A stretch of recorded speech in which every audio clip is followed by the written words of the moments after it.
Pemirsa, artis Jonathan Frizzy jadi tersangka penggunaan vape yang mengandung obat keras dan obat keras yang digunakan berasal dari luar negeri. Dalam kasus ini polisi menyita 881 cartridge vape yang berisi obat keras jenis etomidate.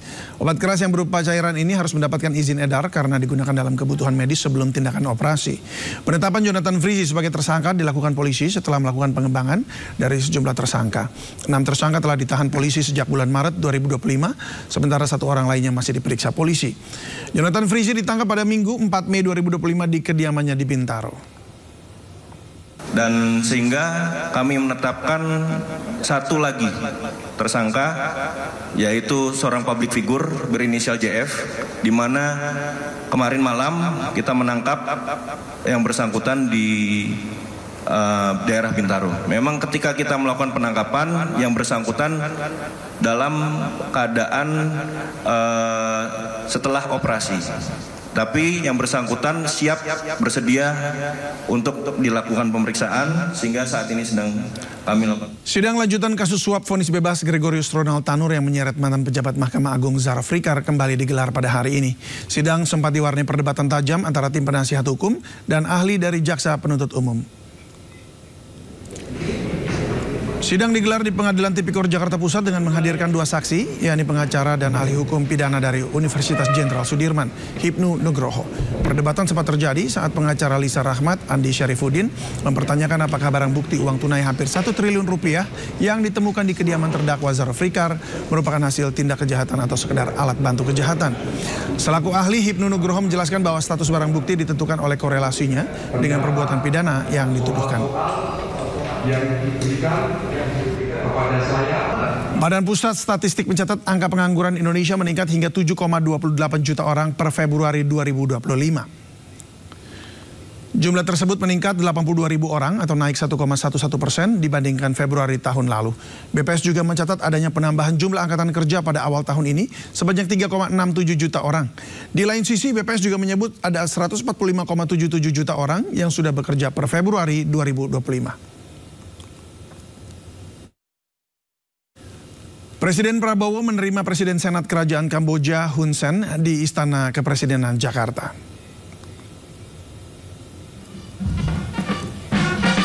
Presiden Senat Kerajaan Kamboja Hun Sen tiba di Istana Kepresidenan pukul 11 waktu Indonesia Barat dan disambut pasukan kehormatan istana.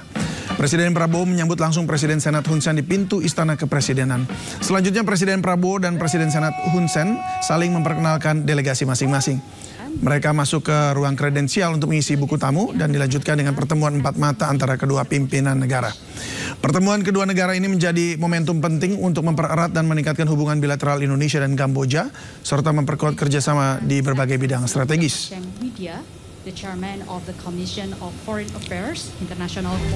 Sebelumnya Presiden Prabowo juga menerima kunjungan utusan khusus Perdana Menteri Jepang Fumio Kishida di kediamannya di Kertanegara Jakarta pada Minggu malam. Pertemuan ini membahas perkembangan proyek kerjasama dalam kerangka Asia Zero Emission Community. Dalam pertemuan Indonesia menandatangani lebih dari 170 nota kesepahaman atau MOU dengan Jepang.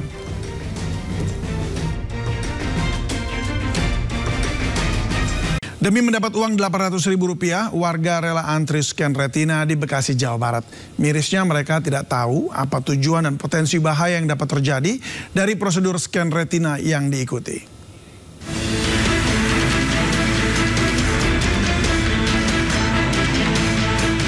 Sebuah ruko di Jalan Insinyur Juanda, Bekasi Timur, Kota Bekasi, Jawa Barat diserbu puluhan warga baik tua dan muda.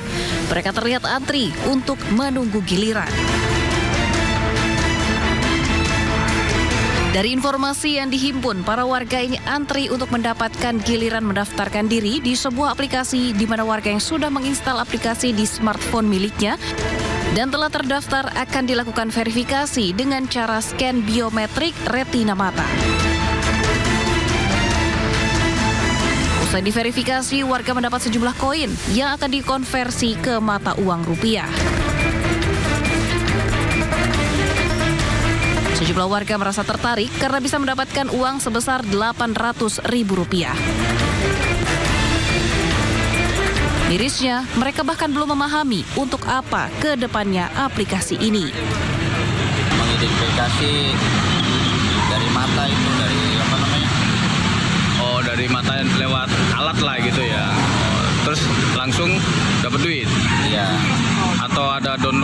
gitu? Nggak ada. Tadi jelasin di dalam. Bilang katanya nggak menyangkut data pribadi. Dapat duitnya berapa? Nilai 800.000. Sementara itu pihak operator aplikasi yang ditemui enggan dikonfirmasi. Meskipun menawarkan imbalan yang menarik, fenomena ini menuai kontroversi karena menyangkut isu privasi data biometrik yang sangat sensitif. Masyarakat dihimbau untuk berhati-hati dan memahami syarat serta ketentuan penggunaan aplikasi ini sebelum memberikan data pribadi mereka. Dari Bekasi, Jawa Barat, Rahmat Hidayat, iNews melaporkan. Aksi pengembang aplikasi yang meminta biometrik masyarakat yang sifatnya rahasia sudah mencemaskan warga. Komdigi membekukan izin WorldCoin dan World ID guna menjamin keamanan ruang digital. Pemerintah melalui Kemenkomdigi membekukan sementara operasional tanda daftar penyelenggara sistem elektronik atau TDPSE, WorldCoin dan World ID untuk mencegah potensi risiko terhadap warga. Aplikasi ini dikembangkan Tools for Humanity, bagian dari WorldCoin yang bisa digunakan untuk mengelola uang kripto, menyimpan identitas digital, dan akses World Network. Layanan WorldCoin tercatat menggunakan TDPSE atas nama badan hukum lain, yakni PT Sandina Abadi Nusantara. Selanjutnya, Kemenkomdigi akan memanggil PT Terang Bulan Abadi dan PT Sandina Abadi Nusantara untuk memberi klarifikasi atas dugaan pelanggaran ketentuan penyelenggaraan sistem elektronik. Kemenkomdigi berkomitmen untuk menjamin keamanan ruang digital nasional. Ya, Panglima TNI Jenderal Agus Subianto membatalkan keputusan mutasi Letjen Kunto Arif Wibowo. Namun hanya sehari mutasi diterbitkan, keputusan tiba-tiba dibatalkan.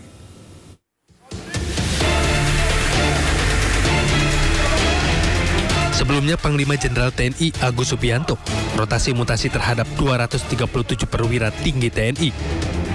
Letjen Kunto masih memegang jabatan Pangkogap Wilhan I. Dia pun batal digeser menjadi staf khusus Kasat. Kepala Pusat Penerangan TNI Brigjen Kristo Mesianturi mengungkapkan alasan pembatalan mutasi Letjen Kunto dan 6 pati TNI lainnya. Setelah Kep dikeluarkan, Kep 554 Romawi tahun 2005 tanggal 29 April 2025 itu, ternyata dari rangkaian gerbongnya, rangkaian yang harus berubah mengikuti alurnya Pak Kunto itu, ada beberapa yang memang belum bisa bergeser saat ini. Ya, sehingga diputuskanlah untuk meralat atau menangguhkan rangkaian itu. Dan dikeluarkanlah Kep 554A dari 4 Romawi 2025 tanggal 30 April dengan rangkaian yang lainnya. Jadi kan sidang Wancetik kan biasanya bersidang itu untuk 3 bulan ke depan. Jadi ada rangkaian-rangkaian yang sudah disiapkan, yang memang harus ada yang pensiun, ada yang harus bergeser. Nah, nanti apabila sudah mendekati harinya, akan kita konfirmasi lagi siapa-siapa yang memang harus bisa bergeser.